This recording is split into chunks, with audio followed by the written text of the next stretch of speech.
ஐயோ, என்னாச்சு? எங்க கூட்டிட்டு வந்திருக்கீங்க? இது நம்மள மாதிரி ஏழைங்க வர ரெஸ்டாரண்ட் இல்ல. இங்க பணக்காரங்க தான் வருவாங்க. அபி, என்னோட சாரிய பாருங்க. கையில பிச்சை தட்டி இல்லாத பிச்சைக்காரி மாதிரி தெரியறேன். என்ன சொல்ற நீ? அபி, நான் சொல்றத ஒரு நிமிஷம் கேளுங்க. அந்த ரெஸ்டாரண்ட்ல சாப்பிடுற பணக்காரங்கள பாருங்க. நமக்கும் அவங்களுக்கும் நிறைய வித்தியாசம் இருக்கு. நீ உண்மையிலேயே ரொம்ப அழகா இருக்க. ட்ரஸ்ட் மீ, வா. அபி, இந்த ரெஸ்டாரண்ட் சிட்டிலேயே ரொம்ப காஸ்ட்லியான ரெஸ்டாரண்ட். இவ்வளவு காஸ்ட்லியான ரெஸ்டாரண்ட்ல நம்ம தண்ணி கூட குடிக்க முடியாது. கவலைப்படாத அனன்யா, இந்த நாளுக்காகத்தான் நான் ரொம்ப நாளா சேர்த்து வச்சிருக்கேன். உன்னோட பர்த்டே அன்னைக்கு. அப்படியா? இந்த பணத்தை சம்பாதிக்க நீ ராத்திரி பகலா ஓடி இருக்க. இத ஒரே நாள்ல செலவு பண்ண நான் விடணுமா? தயவு செஞ்சு எல்லாத்தையும் என்கிட்ட விட்டுடு, நான் பாத்துக்கிறேன். நான் டேபிள் சூஸ் பண்ண போறேன், நீ பின்னாடியே வா.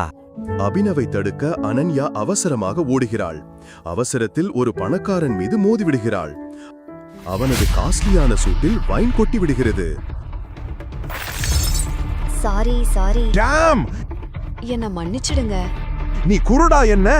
இந்த முட்டாளை யார் இங்க உள்ள விட்டது? இந்த சூட்டோட விலை தெரியுமா உனக்கு? இந்த சூட் 20 லட்சம் ரூபாய். சாரி சார், ப்ளீஸ் மன்னிச்சிடுங்க. எனக்கு அது தெரியாது. என்ன? நான் உன்னை ஈஸியா போக விடுவேன்னு நினைச்சியா? சூட்டுக்கான பணத்தை கொடுத்துட்டு போ. இல்லைன்னா என்ன?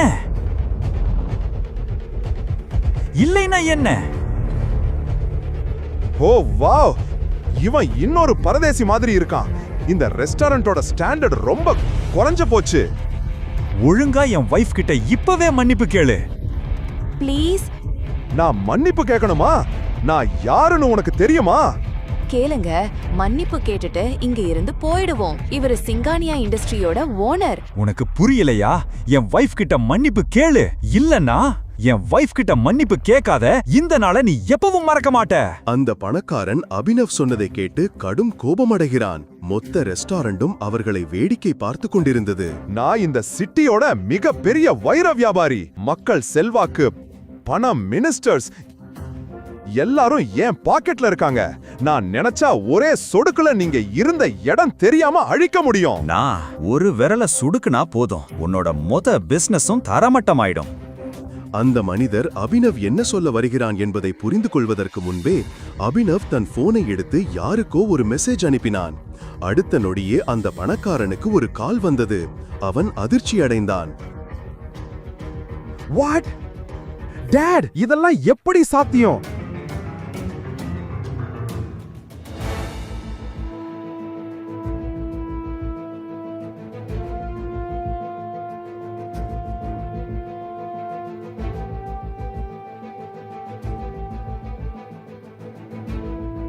நீ எப்படி இத செஞ்ச? நீ யாரு?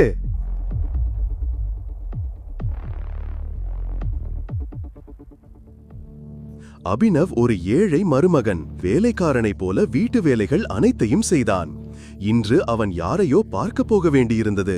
ஆனால் அவன் மாமியார் ஷர்மிளா அவனுக்காக வேறு சில திட்டங்களை வைத்திருந்தாள். ஹலோ யூஸ்லெஸ் மாப்ள, இங்க வந்து என் காலை பிடிச்சு விடு, ரொம்ப வலிக்குது. அத்தை, நான் அவசரமா ஒரு இடத்துக்கு போகணும். போயிட்டு வந்து உங்க காலை பிடிச்சு விடுறேன். ஏன் நில்ல?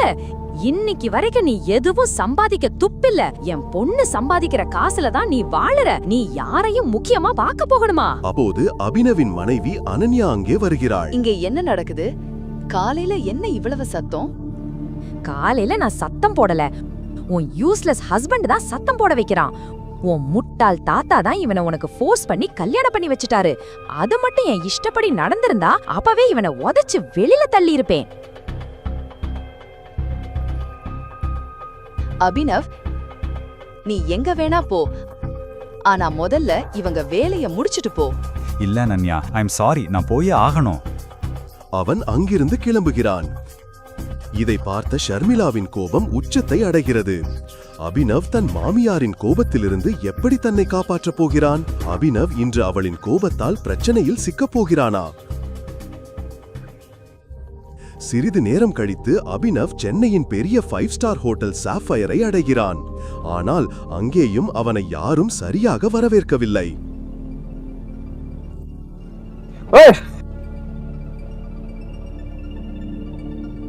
பிச்சைக்காரா, உன் பாக்கெட்ல ஒரு பைசா கூட இல்ல. எதுக்கு இங்க வந்த? சாப்பிடவா? இங்க தண்ணி வாங்கவே உன் வீட்டை எழுதி கொடுக்க வேண்டியிருக்கும். புரிஞ்சுதா? இப்போ இங்க இருந்து கிளம்பு. அபினவின் செருப்புகள் தேய்ந்து போயிருந்தன. அவனது சட்டை கிழிந்திருந்தது. ஹோட்டல் செக்யூரிட்டி அவனை தடுத்து நிறுத்தி அவனது நிழல் கூட ஹோட்டல் மீது விழவிடவில்லை. நான் இந்த ஹோட்டல் ஓனர் மிஸ்டர் அக்ரமா மீட் பண்ண வந்திருக்கேன். என்ன சொன்ன? அக்ரம் சார் உன்னை பார்க்க விரும்புறாரா? எங்க அக்ரம் சார் மாதிரி ஆளை வச்சு பாத்ரூம் கூட கிளீன் செய்ய மாட்டாரு. புரிஞ்சுதா? அக்ரம் சாரை பார்க்கணும்னு சொல்றேன். சீக்கிரம் இங்கிருந்து கிளம்பு. செக்யூரிட்டி கார்ட்ஸ் அபினவை தள்ளிவிடும்போது அபினவை தனது முன்னாள் காதலி வைபவி தனது புதிய காதலனுடன் வருகிறாள். Hey guards.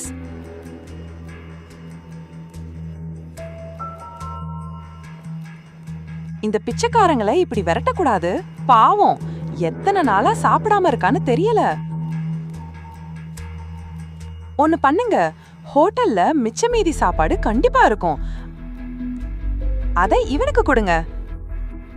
இவன் ரொம்ப நாளா பசியில இருக்கான் போல. சில நாட்களுக்கு முன்புதான் வைபவி அபினவுடன் பழகிக் கொண்டிருந்தாள். ஆனால் இன்று அவள் அவனை எல்லோர் முன்னிலையிலும் ஒரு பிச்சைக்காரனை போல் நடத்துகிறாள். இந்த முட்டாள் உன் பாய் ஃப்ரெண்டா இருந்தான்னு என்னால நம்பவே முடியல. தேவேந்திராவுடைய இந்த வார்த்தையை கேட்டு அபினவின் கோபம் உச்சத்தை அடைந்தது.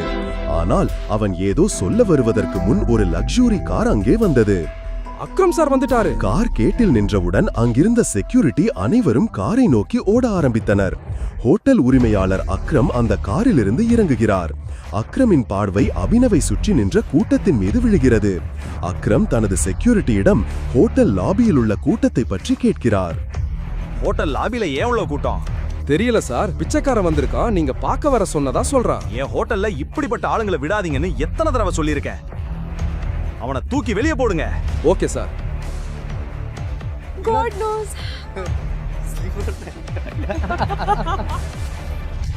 அக்ரம் சொன்னவுடன் 4 செக்யூரிட்டிகள் உடனடியாக அபினவை நோக்கி சென்றனர். அவர்கள் அபினவை அக்ரம் நிற்கும் இடத்திற்கு முன்பே அழைத்துச் சென்றனர். அப்போது அக்ரமின் பார்வை அபினவ் கையில் அணிந்திருந்த மோதிரத்தின் மீது விழுந்தது. அதன் பிறகு நடந்தது அத்தனையும் பார்த்த அனைவரும் அதிர்ச்சி அடைந்தனர். அவனை விட்டுடுங்க. பட் சார், மோதிரத்தை பார்த்தவுடன் அக்ரம் செக்யூரிட்டியை தடுத்து நிறுத்தினார்.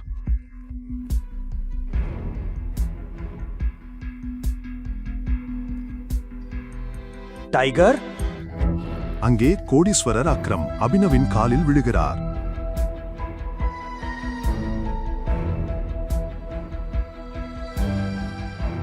உங்களை என்னால அடையாளம் கண்டுபிடிக்க முடியல. ப்ளீஸ் என்ன மன்னிச்சிடுங்க டைகர். சிட்டியின் மிகப்பெரிய தொழிலதிபர் ஏன் அபினவ் காலில் விழுந்தார்? அந்த மோதிரத்தின் ரகசியம் என்ன? அந்த ரகசியம் எல்லோருக்கும் வெளிப்படுமா?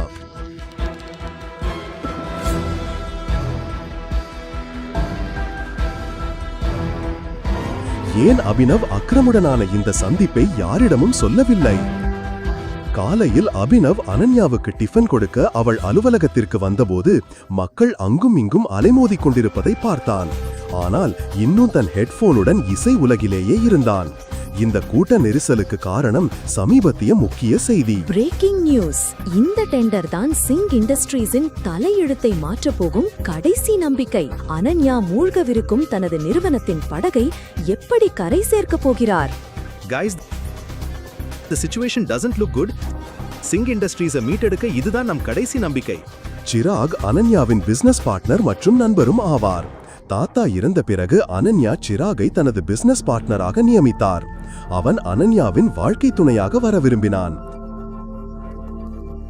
ஆனால் தாத்தா இறக்கும் முன் அனன்யாவை கட்டாயப்படுத்தி ஒரு சாதாரண டெலிவரி பாயான அபினவுக்கு திருமணம் செய்து வைத்தார்.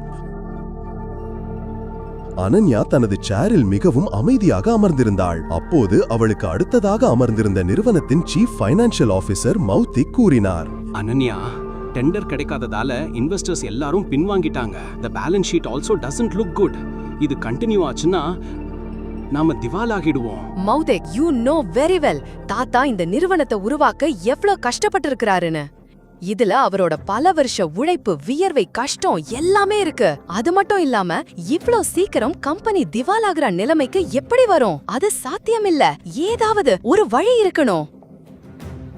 அனன்யா, உங்க தாத்தா இருந்தப்போ நம்ம கிட்ட ரொம்ப ஸ்ட்ராங்கான அசோசியேட்ஸ் இருந்தாங்க. அதுக்கப்புறம் சிராகோட இன்ஸ்ட்ரக்ஷன்ஸ் படி நாங்க அவங்களோட டீல்ஸை ஸ்டாப் பண்ணிட்டோம். ஓ நவி சார், நாட் அகேன். இந்த நியூஸை பார்த்ததுக்கு பிறகு யாரும் நம்ம கூட டீல் வச்சுக்க விரும்ப மாட்டாங்க. That's not an option. Mouthik, let's see your plan. Desai, Ravikant அனன்யாவின் தாத்தாவின் பழைய விசுவாசமான நண்பர் மற்றும் அனன்யாவின் தாத்தாவுடன் சேர்ந்து இருவரும் சிங் இண்டஸ்ட்ரீஸை விரிவுபடுத்தினர். ஆனால் இப்போது அவர் பேருக்கு தான் நிறுவனத்தின் ஃபைனான்சியல் அட்வைசராக இருந்தார். Good morning Mrs Lobo. Such a bright beautiful Monday. எப்படி இருக்கீங்க? ஏன் ஆஃபீஸ் இன்னைக்கு டல்லா இருக்கு? நீ எப்பவும் வேலைக்கார மாதிரி வீட்டு வேலை தான் செய்வியா? கொஞ்ச நேரம் நியூஸ் எல்லாம் பார்க்க மாட்டியா? நீ எவ்வளவு பெரிய தொழிலதிபரின் மாப்பிள்ளை. பிசினஸ்ல என்ன நடக்குதுன்னு உனக்கு தெரியணும். எனக்கு தெரியாதது என்ன இருக்கு? பாரு, டெண்டர் இழப்பு சிங் இண்டஸ்ட்ரீஸை அதிர்ச்சிக்குள்ளாக்கிறது. டெண்டர் கிடைக்கும் என்ற நம்பிக்கையில் சிங் இண்டஸ்ட்ரி வெண்டிலேட்டர் ஆதரவில் இருந்தது. ஆனால் டெண்டர் அஹூஜா கார்ப்பரேஷனுக்கு வழங்கப்பட்டுள்ளது. Hello ma'am. Yes ma'am. I will bring the files in your cabin right now. Mrs Lobo, Ananya எங்க? என்ன டிஸ்டர்ப் பண்ணாத. நான் அனன்யா கிட்ட போகணும். நான் அவளை இப்பவே பார்க்கணும். அனன்யா மேடம் எங்க? நீ இப்ப வீட்டுக்கு போ. எங்க போறீங்க? கான்ஃபரன்ஸ் ரூம்க்கு. Thank you Mrs Lobo. Abhi, no. Ananya, நான் இன்னைக்கு ஏற்பட்ட பிரச்சனை பத்தி உங்ககிட்ட பேசணும். அனைவரும் அபினவ் இப்படி பேசுவதை பார்த்து எல்லோரும் ஆச்சரியப்படுகிறார்கள். அவன் சிங் குடும்பத்தின் பயனற்ற மாப்பிள்ளை என்று எல்லோருக்கும் நன்றாக தெரியும். Abhinav, get out. அனன்யா, என்னால உங்க கம்பெனியை கண்டிப்பா காப்பாத்த முடியும். எனக்கு 5 நிமிஷம் கொடுங்க, நான் எல்லாத்தையும் சால்வ் பண்றேன். அபினவ் பேசி முடிக்கும் போதே சிராக் தன்னுடைய சேரில் இருந்து எழுந்தான்.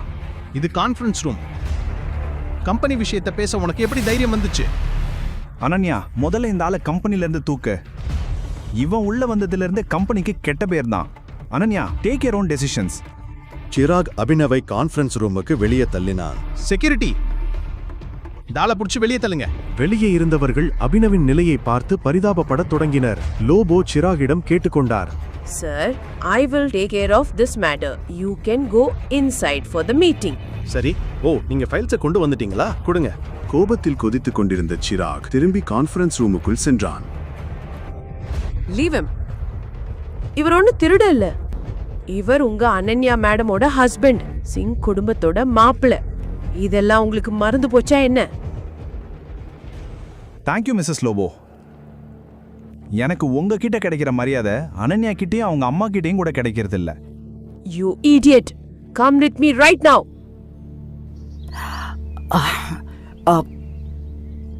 இப்ப நீ கீழ கம்பெனிய இந்த நெருக்கடியில இருந்து காப்பாத்த முடியும்னு சொல்லிட்டு இருந்தேல்ல, எப்படின்னு சொல்லு. எப்படின்னு இப்போதைக்கு எனக்கு தெரியல மிஸ்ஸஸ் லோபோ. முதல்ல சில இன்ஃபர்மேஷன் தேவை. அதை இல்லாம நான் ஒன்றும் பண்ண முடியாது. என்ன மாதிரி இன்ஃபர்மேஷன்?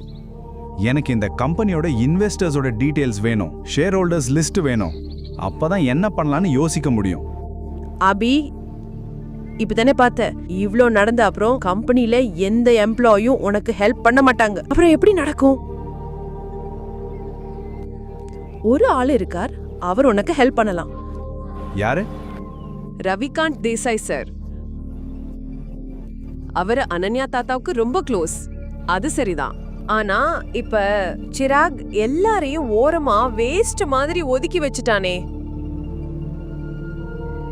ரவிகாந்த் தேசாய் சார், அவரு அனன்யா தாத்தாவுக்கு ரொம்ப close. Ravikant Desai is a chain smoker. 1 மணி நேரத்துக்கு ஒரு தடவை சிகரெட் பிடிக்க வருவார். நீ இங்கேயே வெயிட் பண்ண. அவர் வந்ததுக்கு அப்புறம் அவர்கிட்ட பேச ட்ரை பண்ண. அவரை முழுசா கன்வின்ஸ் பண்ண ட்ரை பண்ண. I am sure you can do it. Okay, இப்ப நான் போகணும். All the best.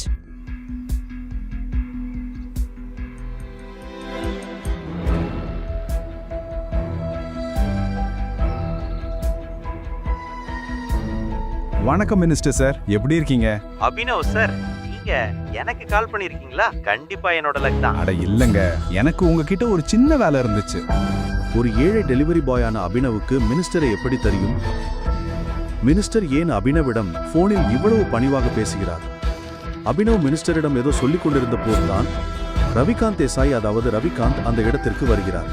ஆமா மினிஸ்டர் சார், ஃபாரின் டீடைல்ஸ் எல்லாம் கண்டுபிடிங்க, எனக்கு திரும்ப கால் பண்ணுங்க. நான் இப்ப வச்சிடுறேன் சார்.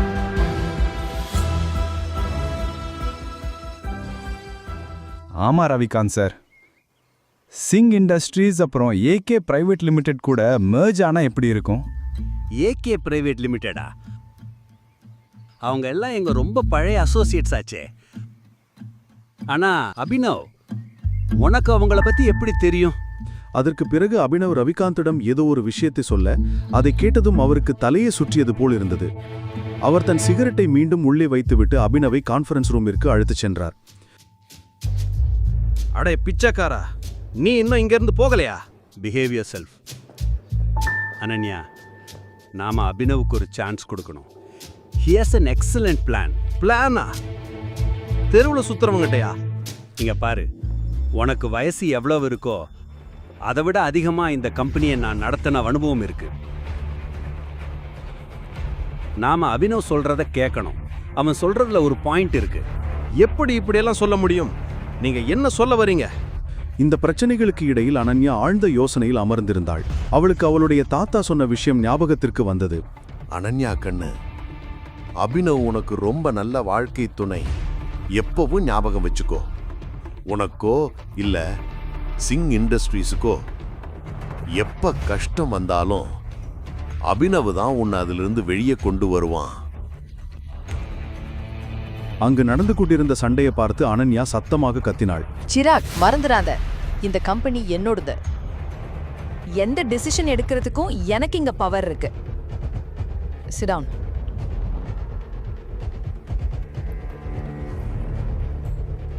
அபினவ், உட்காரு, காட்டு.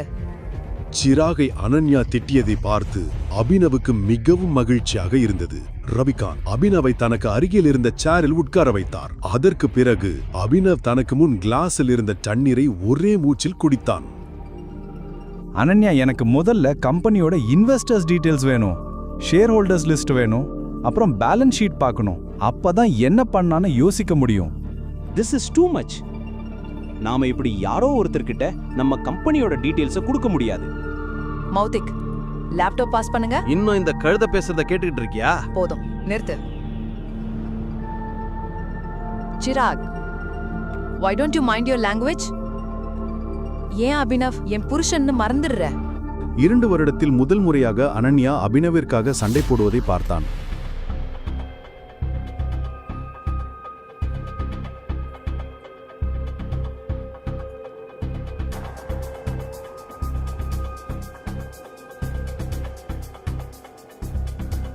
அனன்யா, எனக்கு ஸ்டேட்மெண்ட்ஸ்ல நிறைய முறைகேடுகள் தெரியுது. நம்ம இன்வெஸ்டர்ஸ் வெளியே போனதுக்கு ஒரு பேட்டர்ன் இருக்கு. பேலன்ஸ் ஷீட்ல நிறைய டிரான்சாக்ஷன்ஸ் இருக்கு. அதுல எனக்கு நிறைய சந்தேகம் இருக்கு. ஏதோ உளறிட்டு இருக்க. இதெல்லாம் வெறும் வாயால சொல்றதுதான். கம்பெனியை எப்படி திவாலாகாம காப்பாத்துவ? டவுன் ஆயிட்டு இருக்கிற ஷேர் வேல்யூஸை எப்படி கண்ட்ரோல் பண்ணுவ அபினவ்? அனன்யா, நாம கம்பெனியோட ஷேர்ஸை பைபேக் பண்ணணும். Brilliant idea. என்ன அபினவ், இதெல்லாம் நாங்க டிஸ்கஸ் பண்ணிருக்க மாட்டோம்னு நினைச்சியா? அபினவ், நம்ம கிட்ட ஃபண்ட்ஸ் எங்க இருக்கு? Yeah right, okay. Let me make a call. அதற்கு பிறகு அவன் போனில் சொன்ன விஷயத்தை கேட்டு அனன்யா உட்பட அனைவருக்கும் தலையை சுற்றுவது போல் இருந்தது. சிராக் மற்றும் மௌத்திக்கின் கண்கள் அசையாமல் அபினவியே பார்த்து கொண்டிருந்தன. எஸ் மிஸ்டர் அக்ரம், நான் சொல்றது நல்லா கேளுங்க. ஏகே பிரைவேட் லிமிடெட் அக்கவுண்ட்ல இருந்து சிங் இண்டஸ்ட்ரீஸ் அக்கவுண்ட்டுக்கு இப்போவே 500 crores டிரான்ஸ்ஃபர் பண்ணுங்க. 2வது விஷயம், ஏகே பிரைவேட் லிமிடெட் அப்புறம் சிங் இண்டஸ்ட்ரீஸ் மர்ஜரை இப்போவே பப்ளிக்கா அனௌன்ஸ் பண்ணுங்க. ஆமா, அஹூஜா கார்பரேஷன்ஸ் இருக்கிற எல்லா ஷேர்ஸையும் வாங்கிடுங்க, சீக்கிரம். ரவிகாந்த் அபினவ் பேசியதை கேட்டு புன்னகைத்துக் கொண்டிருந்தார். ஆனால் அனன்யா அபினவின் பேச்சை கேட்டு ஆச்சரியத்தில் உறைந்தாள். வீட்டோடு மாப்பிள்ளையாக இருக்கும் கணவன் இவ்வளவு பெரிய கம்பெனி ஓனரிடம் பேசி சிங் இண்டஸ்ட்ரீஸ் மர்ஜரை எவ்வாறு முடித்தான் என்று நம்ப முடியாமல் திளைத்தாள். அபினவ், நீ யாரு? சிரித்துக்கொண்டே அபினவ் அனன்யாவை பார்த்தான். ஆனால் எந்த பதிலும் சொல்லவில்லை. அபினவ் கத்திக்கொண்டே திடீரென்று தூக்கத்திலிருந்து எழுந்துவிட்டான். வியர்வையில் நனைந்தபடி அபினவ் தனது படுக்கையில் எழுந்து உட்கார்ந்து ஆழமாக சுவாசிக்கத் தொடங்கினான். கடந்த 18 ஆண்டுகளாக இந்த கனவு அபினவை தொந்தரவு செய்து வந்தது. அபினவ் முதலில் தனது விரலில் அணிந்திருந்த மோதிரத்தை பார்த்தான். பின்னர் குளியலறை நோக்கி சென்றான். 18 வயதில் அவன் தனது செலவுகளை தானே ஏற்கத் தொடங்கினான்.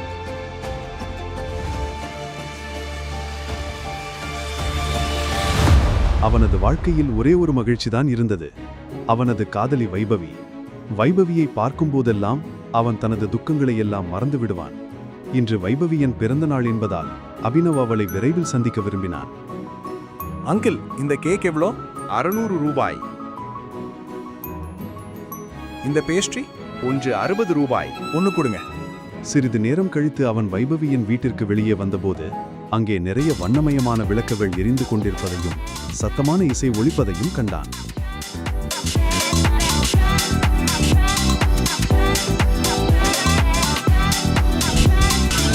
வைபவி, இதெல்லாம் என்ன? இவன் யார் வைபவி? தெரியலையா? இவன் டெலிவரி பாய். ஆனா நம்ம ஏற்கனவே கேக் ஆர்டர் பண்ணிட்டோமே, அப்புறம் எதுக்கு இந்த பேஸ்ட்ரி ஆர்டர் பண்ணின? ஓ, ஞாபகம் வந்துருச்சு. இவன் தானே நீ டேட்டிங் பண்ண டெலிவரி பாய்?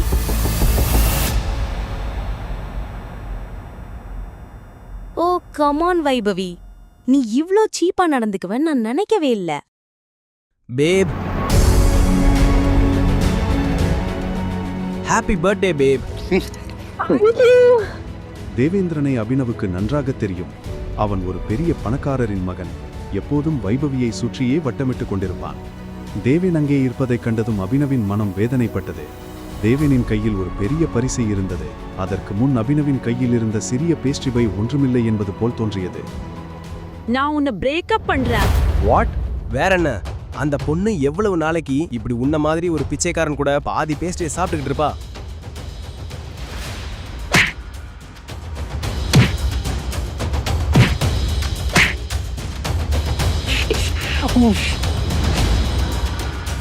நீ செஞ்சது சரியில்லை வைபவி என்று சொல்லிவிட்டு அபினவ் அங்கிருந்து கிளம்பிவிட்டான். அவனது கண்களில் கண்ணீர் பெருகியது. அவனது இதயம் நொறுங்கி போயிருந்தது. ஒவ்வொரு முறை குடிக்கும் போதும் தேவேந்திரன் வைபவியின் கன்னங்களை முத்தமிடும் காட்சி அவன் கண்களுக்கு முன் வந்து போனது. இதற்கிடையில் அபினவ் சாலையில் மயங்கி கிடந்தபோது சன்னி சிங் தனது காரில் ஆத்திரத்துடன் அமர்ந்திருந்தான். சன்னி சிங்கின் சகோதரி அனன்யா அவனுக்கு பெரும் இடையூறாக மாறிவிட்டாள். சன்னி தனது தாத்தா ஹர்தேவ் பால் சிங்கின் நன்மதிப்பை பெறவும் அனன்யாவை தனது வழியிலிருந்து அகற்றவும் எதையும் செய்வான். இன்று அவன் தனது சகோதரிக்கு பாடம் புகட்ட தனது ஆட்களுடன் காரில் புறப்பட்டான்.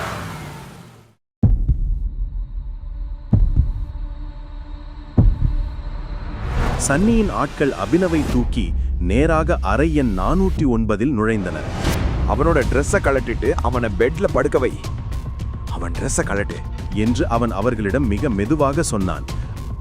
அங்கே சன்னியின் சகோதரி அனன்யா ஏற்கனவே உறங்கிக் கொண்டிருந்தாள்.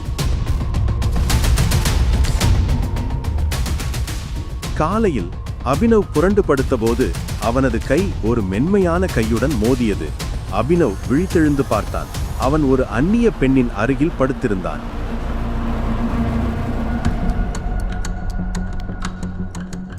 யார் நீ? என்னோட ரூம்ல என்ன பண்ணிட்டு இருக்க? நீ என்ன பண்ண?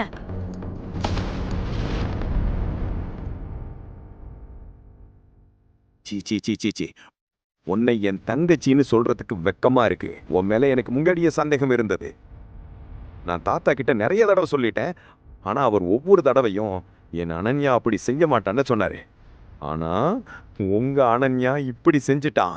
கொஞ்ச நேரத்துல தாத்தாவுக்கு தன்னோட பேத்தி என்ன செஞ்சிட்டு இருக்காங்கிறத தெரிஞ்சிடும். இந்த லைவ் டெலிகாஸ்ட் காமிக்க நான் அவரை இங்க வர சொல்லியிருக்கேன். அண்ணா, எனக்கு தெரியாது. என்ன நம்புங்க. என்ன நடந்தது? இது எப்படி நடந்தது? இந்த பையன் யாருன்னு எனக்கு தெரியாது. எங்களுக்கு நடுவில் எதுவும் நடக்கல. அபினவ் விளக்கம் கொடுப்பதற்கு முன் சன்னியின் தாத்தா ஹர்தேவ் பால் சிங் அறைக்கு வந்துவிட்டார். அவர்களது உடை அவர்கள் மிக வசதியான மனிதர்கள் என்பதை உணர்த்தியது. அனன்யாவை இந்த நிலையில் கண்டதும் அவரது கண்கள் கோபத்தால் சிவந்து போயின. உன்கிட்ட நான் இதை எதிர்பார்க்கல அனன்யா. தாத்தா, நீங்க நினைக்கிற மாதிரி எதுவும் நடக்கல. உனக்கு நம்ம ரூல்ஸ் எல்லாம் நல்லாவே தெரியும். ஆனாலும் நீ அதை எல்லாத்தையும் மீறிட்ட. இல்ல தாத்தா, இல்ல. அப்புறம் அபினவின் பார்வை ஹர்தேவின் மீது பட்டபோது அவன் தனது கண்களுக்கு முன்னால் மரணத்தை கண்டது போல் உணர்ந்தான். நீ ஏன் பேத்திக்கு என்ன செஞ்சு வச்சிருக்க? இன்னைக்குல இருந்து எங்க குடும்ப சட்டப்படி நீ சிங் குடும்பத்தோட மருமக. என்ன? ஆனா எங்களுக்கு நடுவுல எதுவுமே நடக்கலையே. தாத்தா, எதுவுமே நடக்கல. அப்படியா? எதுவும் நடக்கலையா? அப்போ இதெல்லாம் என்ன?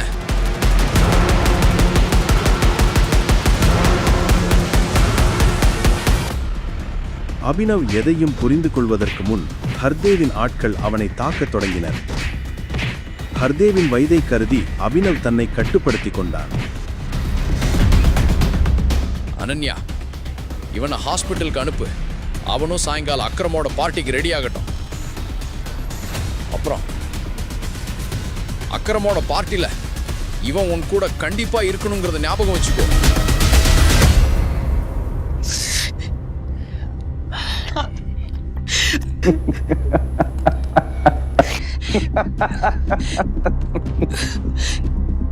ஏன் என் வாழ்க்கையை அழிச்ச? ஏன்? இந்த கேள்விக்கு அபினவிடம் எந்த பதிலும் இல்லை. அபினவ் பிறகு மாலை அக்ரமின் பார்ட்டிக்காக தயாராக ஆரம்பித்தான். அவன் ஹர்தேவ் பற்றி யோசித்துக் கொண்டிருந்தான். ஹர்தேவையும் அவனது ஆட்களையும் கண்டு அவனுக்கு பயமில்லை. ஆனால் அனன்யா ஏற்கனவே நிறைய பிரச்சனைகளில் இருந்ததால் தன்னால் அவளுக்கு மேலும் பிரச்சனைகளை ஏற்படுத்த அவன் விரும்பவில்லை. அபினவிடம் ஒரு பிளேசர் மட்டுமே இருந்தது. அதுவும் அவனது தந்தையுடையது. அது கிழிந்து சில இடங்களில் நூல் இழந்து இருந்தது. ஆனால் அபினவ் அதை அணியும் போது அதன் அழகு பிளேசரின் அனைத்து குறைபாடுகளையும் மறைத்தது.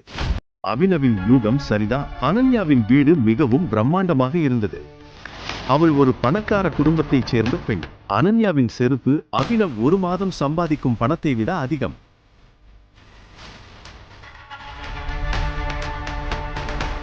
அபினவை அனன்யா எவ்வளவு வெறுக்கிறார் என்பது அவனது கண்களில் தெரிந்தது. விருந்தில் அப்படிப்பட்ட முக்கிய நபர்களுக்கு மத்தியில் செல்வதற்கு அபினவும் பதட்டமாக இருந்தான். அந்த பதட்டத்தில் அவன் தன் தந்தையின் மோதிரத்தை விரலில் சுழற்றத் தொடங்கியது கூட அவனுக்கு தெரியவில்லை.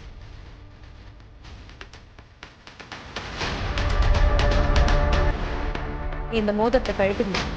பார்க்க அசிங்கமா இருக்கு. சாரி, ஆனா இந்த மோதிரம் தான் எனக்கு எல்லாமே. அக்ரமின் வீடு ஒரு கோட்டையைப் போல இருந்தது. அதை சுற்றிலும் துப்பாக்கிகளை ஏந்திய பவுன்சர்கள் இருந்தனர். அனன்யாவும் அபினவும் நுழைந்தவுடன் அவனது பார்வை தேவேந்திரன் மேல் விழுந்தது.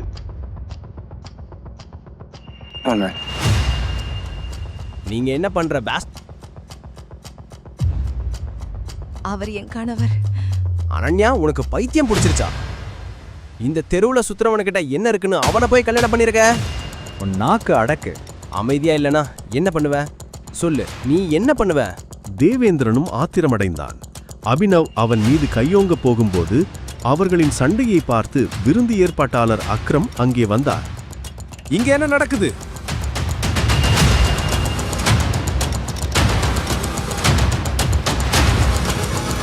அக்ரம் சார், இவனை பாருங்க. இவன் ஒரு கிரிமினல். பார்ட்டிக்கு இன்வைட் பண்ணாமலே வந்துட்டான். இங்க வா.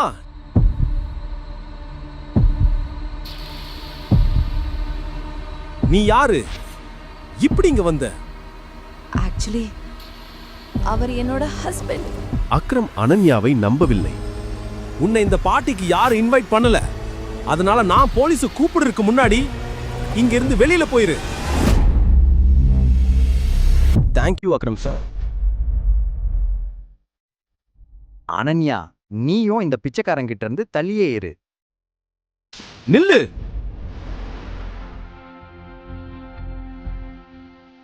அக்ரம் அபினன் மேல் நோக்கி ஓடி அவனது மோதிரத்தை பார்க்க தொடங்கினார். நான் உங்ககிட்ட தனியா ஒரு முக்கியமான விஷயம் பேசணும். எங்கிட்டியா? வாங்க. அக்ரம் அபினவின் கையை பிடித்துக்கொண்டு அவனை உள்ளே அழைத்து செல்ல ஆரம்பித்தான். அனன்யா, தேவேந்திரன், சன்னி மற்றும் விருந்திலிருந்த மற்றவர்கள் இதை பார்த்து ஆச்சரியப்பட்டனர். சிறிது நேரம் கழித்து அவர்கள் அக்ரமின் அறைக்கு வந்தவுடன் அக்ரம் கதவை மூடிவிட்டு அபினவின் அருகில் வந்து சொன்னான். உங்க மோதிரத்தை பார்க்கலாமா? எதுக்கு? பயப்படாதீங்க, நான் அதை கேட்க போறதில்ல. அது சும்மா பார்க்கணும், அவ்வளோதான். ப்ளீஸ்.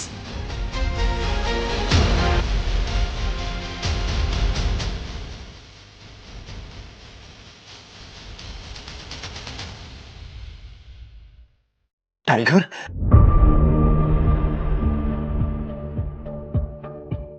டைகர்! அக்ரமின் வாயிலிருக்கு இந்த வார்த்தையை கேட்டதும் அபினவ் ஆச்சரியத்தில் உறைந்தான். தன் தந்தையை பிரிவதற்கு முன் அபினவிடம் சொன்ன கடைசி வார்த்தைகள் அவனுக்கு திடீரென நினைவுக்கு வந்தன.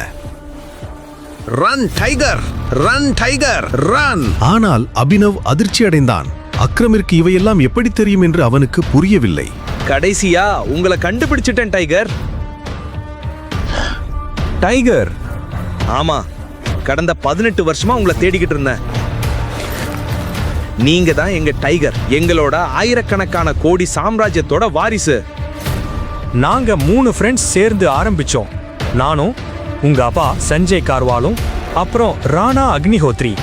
அங்க பாருங்க. இவ்வளவு சொல்லிவிட்டு அக்ரம் சுவரில் தொங்கிக் கொண்டிருந்த ஒரு படத்தை காட்டினான். அதில் சஞ்சய், அக்ரம் மற்றும் ராணா அனைவரும் இருந்தனர். ராணாவை பார்த்ததும் அபினவ் அதிர்ச்சி அடைந்தான். அவன் ஒவ்வொரு காலையிலும் கண் விழிக்கும் போது கண்ட கனவு மீண்டும் அவன் கண்முன் வந்தது. அன்று இரவு அபினவின் தந்தையை சுட்டவன் ராணா. அபினவின் வாழ்க்கை ஒரே இரவில் தலைகீழாக மாறியிருந்தது.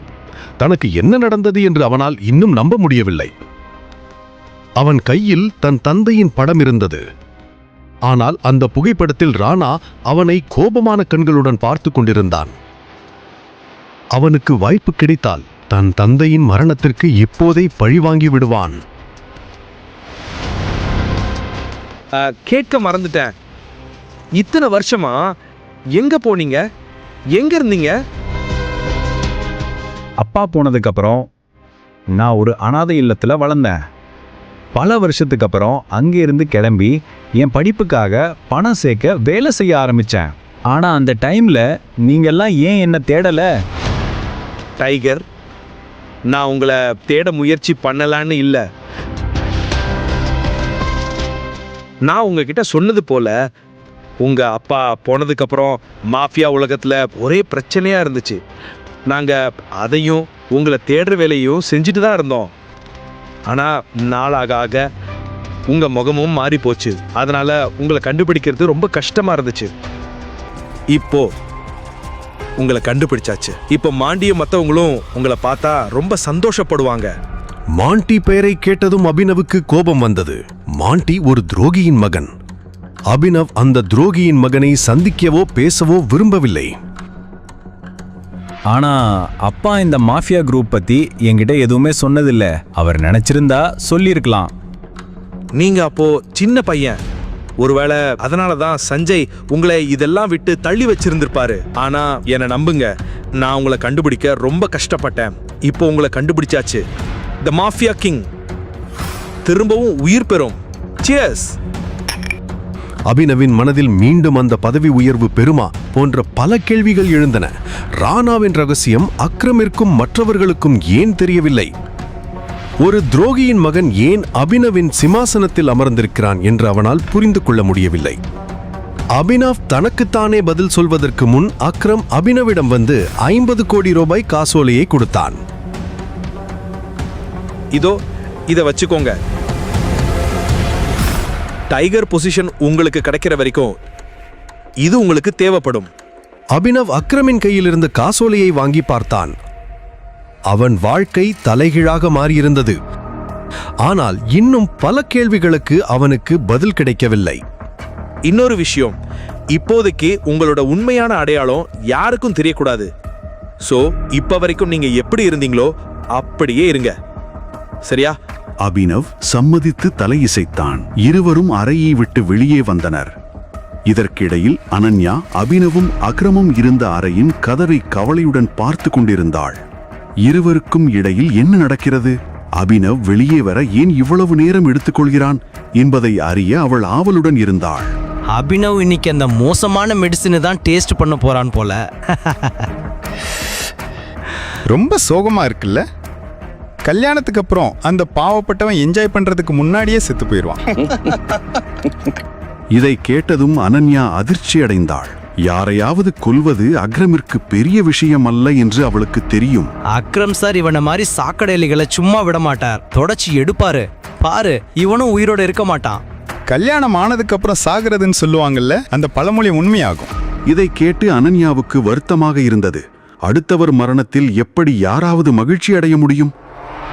ப்ளீஸ், அட்லீஸ்ட் அவரை பத்தி இந்த மாதிரி பேசாதீங்க. அப்புறம் என்ன மாதிரி பேசணும்? அவனோட லட்சணம் அந்த மாதிரி இருந்தா அதுக்கேத்த மாதிரி தானே பேசுவாங்க. தேவன், அவ சொல்றதும் சரிதான், நீ சொன்னதும் கரெக்ட் தான். நாம அவரை பத்தி அப்படி பேசக்கூடாது. எப்பவுமே என் தாத்தா செத்து போனவங்களை பத்தி தப்பா பேசக்கூடாதுன்னு சொல்லிக்கிட்டே இருப்பாரு. ஐயோ கடவுளே. அனன்யா எதையாவது சொல்வதற்குள் அக்ரம் அபினவுடன் வெளியே வந்தார். அபினவின் உடலில் ஒரு சிறிய கீறல் கூட இல்லை. தேவேனும் சன்னியும் அதை பார்த்ததும் அதிர்ச்சியில் வாயடைத்து போய் நின்றனர். அவனை பார்த்தா அக்ரம் சார் அவனை தொட்ட மாதிரி கூட தெரியலையே. எப்படியோ அவங்க 2 பேரும் ரூமுக்குள்ள இருந்தப்பவே அவன் மூக்கு உடைஞ்சிருக்கணுமே. ஆனா அவன்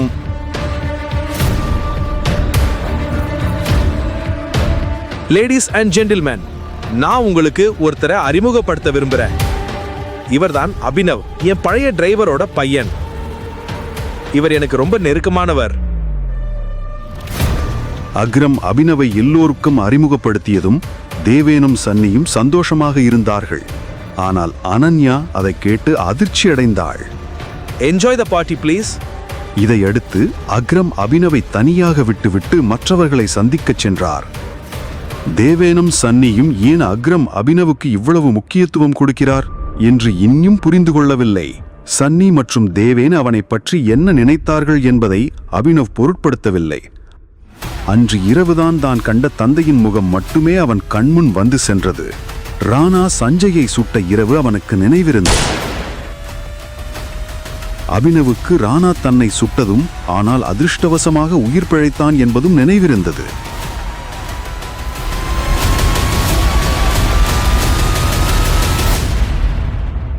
நீ உன் சொந்த கால்ல நடந்து வெளியே வர முடியும்னு நான் நினைக்கவே இல்லை.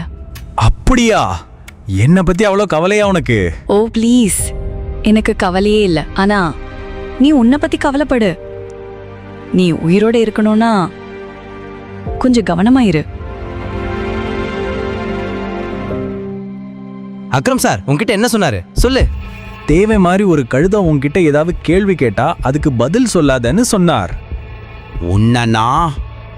தேவன் அவனை திட்டினான். ஆனால் அபினவ் அதை கண்டுகொள்ளவே இல்லை. அந்த நேரத்தில் அவன் மனதில் பல முக்கியமான விஷயங்கள் ஓடிக்கொண்டிருந்தன. இதற்கு பிறகு விருந்தின் மீதமுள்ள நேரம் அனன்யா அபினவுடன் எதுவும் பேசவில்லை. என் வீடு பக்கத்துல இருக்கு, நாம அங்க போலாம். நான் உன்னோட உன் வீட்டுக்கு வருவேன்னு நீ எப்படி நினைச்ச? உன் நிலைமை இப்படி இருக்கு, அப்போ உன் வீடு எப்படி இருக்கும்? நீ என் மனைவி, என் கூட வாழலன்னா யார் கூட வாழ்வ? இங்க பாரு, இந்த மாதிரி மட்டமான லாஜிக் உன் பாக்கெட்ல வச்சுக்கோ. முதல்ல நீ எப்படி என் பெட்ல வந்தேன்னு சொல்லு. நானும் உன்னை அதே கேள்விதான் கேட்கணும். நல்ல பாயிண்ட். ஆனா நான் உன் வீட்டுக்கு வந்து வாழ மாட்டேன். நான் என் வீட்டுக்கு போறேன், ஓகேவா? அப்புறம் ஃபியூச்சர்ல அது கம்பல்சரா இருந்தா நான் உன் வீட்டுல தங்க மாட்டேன். நீ என் வீட்டுக்கு ஒரு வேலைக்கார மாதிரி வந்து வாழ்வ, புரியுதா? அபினவ் முதலில் அவளை பார்த்தான். பிறகு தன் விரலில் இருந்த மோதிரத்தை பார்த்தான். அந்த மோதிரம் இன்று இல்லை என்றால் அவனுக்கு என்ன நடந்திருக்கும் என்று யாருக்கு தெரியும்?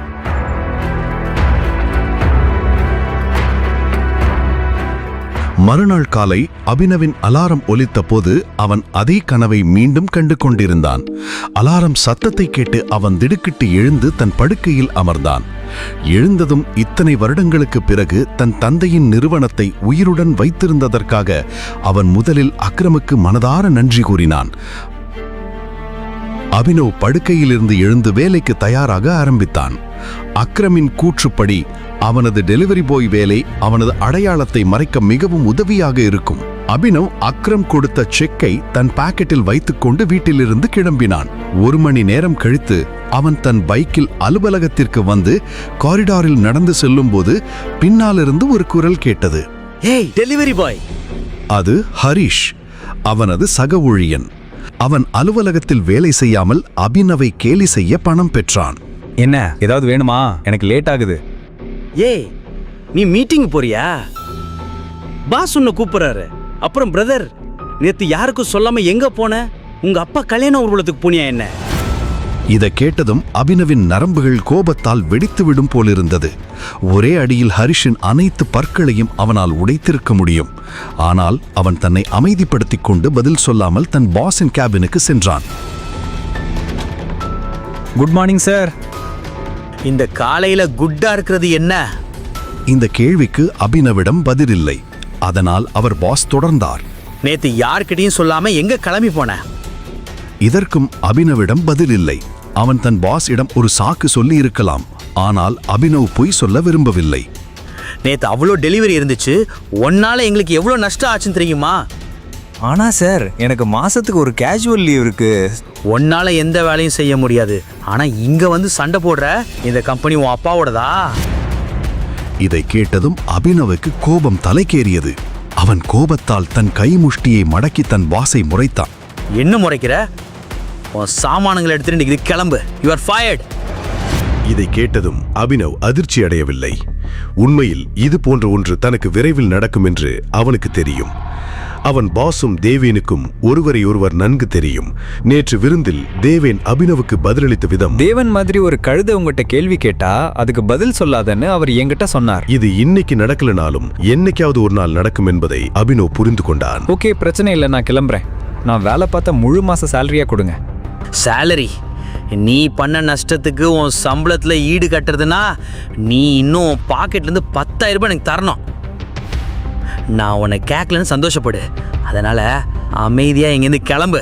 என்ன சொல்றீங்க சார்? ஒரே நாள் எப்படி 25,000 ரூபாய் நஷ்டமாச்சு? எனக்கு என் சேலரி கிடைக்கிற வரைக்கும் நான் இங்க இருந்து கிளம்ப மாட்டேன். என் சேலரியை கொடுங்க. சேலரி? இங்க பாரு, இப்பவே உனக்கு உன்னோட சேலரியை கொடுக்குறேன். அவன் பாஸ் இதை சொல்லி மேஜையில் இருந்த மணியை அடித்தான். அடுத்த கணம் அறைக்கதவு திறந்து 4 பவுன்சர்கள் உள்ளே நுழைந்தனர். இந்த ரவுடியை தூக்கி வெளியே போடுங்க.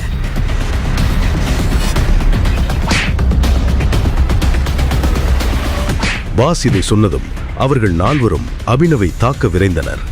ஆனால் அவர்களில் யாரும் அபினவை தாக்குவதற்கு முன் அபினவ் அவர்களை கீழே தள்ளிவிட்டான். அவன் ஒருவரின் கையை உடைத்தான், ஒருவரின் காலை உடைத்தான், ஒருவரின் வயிற்றில் குத்தினான், ஒருவரின் மார்பில் உதைத்தான். ஒரு நொடியில் பாஸின் ஆட்கள் அனைவரும் கீழே விழுந்தனர். இதை பார்த்ததும் பாஸ் திகைத்து போனான். அபினவ் இப்போது நேராக பாஸிடம் வந்து அவன் கழுத்தை பிடித்து கேட்டான், என் சேலரி? பாஸ் பயந்து தன் டிராயரிலிருந்து பணத்தை எடுத்து நடுங்கும் கைகளால் அபினவிடம் கொடுத்தான். அபினவ் பணத்தை பார்த்துவிட்டு பாஸின் கழுத்தை விட்டுவிட்டு கிளம்ப ஆரம்பித்தான். கிளம்பும் முன் அவன் பாஸின் கண்களை பார்த்து சொன்னான், ஒரு விஷயம் ஞாபகம் வச்சுக்கோ. இன்னொரு வாட்டி யாருடைய அப்பா கிட்டையாவது உன் பிரச்சனையை வச்சுக்கிட்டீன்னா கழுத்து உன்னோடது, கால் என்னோடது. இதை கேட்டதும் பாஸ் அதிர்ச்சியில் உறைந்தார். அபினவ் ஒரு கோபக்காரன் என்று அவனுக்கு தெரியும். ஆனால் அவன் கோபத்தை அவன் இதற்கு முன் பார்த்ததில்லை. இதற்கிடையில் அபினவ் அலுவலகத்திலிருந்து வெளியே வந்தபோது அவனுக்கு ஒரு தெரியாத எண்ணிலிருந்து அழைப்பு வந்தது. அபினவ் போனை எடுத்தான். ஹலோ, யார் அது? டைகர். அக்ரம். ஆமா, சொல்லுங்க. நீங்க ஒருத்தரை சந்திக்கணும்னு நான் விரும்புறேன். அவரும் நம்ம மாஃபியா உலகத்துல ஒரு பெரிய ஆளு. அப்புறம் உங்க அப்பாக்கும் எனக்கும் பெஸ்ட் ஃப்ரெண்டும் கூட, பல்ராஜ். நம்ம டைகர் திரும்பி வந்துட்டான் அப்படின்னு பல்ராஜுக்கு தெரியணும்னு நான் விரும்புறேன். சோ இன்னைக்கு ராத்திரி சஃபயர் ஹோட்டல்ல ஒன்னா டின்னர் சாப்பிடுவோம். நான் உங்களுக்கு அட்ரஸ் அனுப்புறேன், சரியா? See you, bye. அக்ரமின் வாயிலிருந்து பல்ராஜின் பெயரை கேட்டதும் அபினவின் உடல் நடுங்கியது. அவன் பல்ராஜின் பெயரை இதற்கு முன் கேட்டிருந்தான். இந்த நகரத்தில் உள்ள ஒவ்வொரு குழந்தைக்கும் பல்ராஜின் பெயர் தெரியும். ஒவ்வொரு சக்தி வாய்ந்த மனிதனும் அவனது பெயரை கேட்டால் நடுங்குவான். அதனால் அபினவும் அவனை சந்திப்பதில் பதட்டமாக இருந்தான். அவன் பயந்த பல்ராஜ் உண்மையில் அவனது பாஸாக போகிறான். நான் பல்ராஜ் சாரை உண்மையிலே சந்திக்கணும்னு நீங்க நினைக்கிறீங்களா? அவன் இன்னும் பல்ராஜின் பெயரை கேட்டதும் நடுங்கினான். அக்ரமம் அவனது பதட்டத்தை புரிந்து கொண்டான். பல்ராஜ் சாரா? வெறும் பல்ராஜ். நீங்க டைகர் பாஸ். காட்டுல எல்லா மிருகங்களும் டைகர் பேருக்கு பின்னாடி சார்னு சொல்லும். ஆனா டைகர் எந்த மிருகத்தோட பேருக்கு பின்னாடியும் சார்னு சொல்லாது. ஈவினிங் சந்திப்போம். பாய். அக்ரமின் வாயிலிருந்து இதை கேட்டதும் அபினவின் தன்னம்பிக்கை அதிகரித்தது. அவன் இப்போது ஒரு கூண்டிலிருந்து வெளியே வந்து காட்டுக்குள் நுழைந்த ஒரு டைகர் போல உணர்ந்தான். தன் பழைய அலுவலகத்தை விட்டு வெளியேறிய பிறகு அபினவ் வீட்டிற்கு திரும்பினான். அவன் கடைசியாக தன் படுக்கையில் இப்படி ஓய்வெடுத்தது எப்போதென்று அவனுக்கு நினைவில்லை. அவன் மிகுந்த உற்சாகத்துடன் அறையின் கதவை பார்த்து கொண்டிருந்தான்.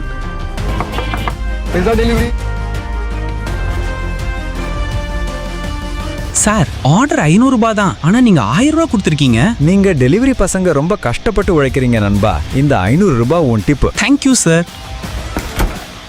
இங்கு அபினவ் பீட்சா பாக்ஸை கவனமாக பார்த்து கொண்டிருந்தான். அவன் கடைசியாக பீட்சா சாப்பிட்டது எப்போதென்று அவனுக்கு நினைவில்லை. தனக்கும் வைபவிக்கும் தனியாக ஒரு வீடு வாங்க திட்டமிட்டிருந்த போது அவளுக்கு மட்டும் ஒரு பீட்சாவை வாங்கி சாப்பிட்டிருந்தாள். எத்தனை ஆசைகளை தியாகம் செய்தான் என்பதை அவன் இன்று உணர்ந்தான். ஆனால் இப்போது அவன் நிறுத்தப் போவதில்லை. மாலையில் அபினவ் சஃபயர் ஹோட்டலுக்கு செல்ல தயாராக ஆரம்பித்தான். அவன் ஒரு கிரே நிற சட்டையும் பிளாக் பேண்ட்டையும் அணிந்தான். அபினவிடம் அணிய சிறந்த உடை எதுவும் இல்லை. அவன் ஹோட்டலை வெளியில் இருந்து பார்த்ததும் திகைத்து போனான். இவ்வளவு பெரிய ஹோட்டலை அவன் இவ்வளவு நெருக்கமாக இதற்கு முன் பார்த்ததே இல்லை. இல்ல. முழு கதையையும் கேட்டு மகிழ பாக்கெட் FM டவுன்லோட் செய்யுங்கள்.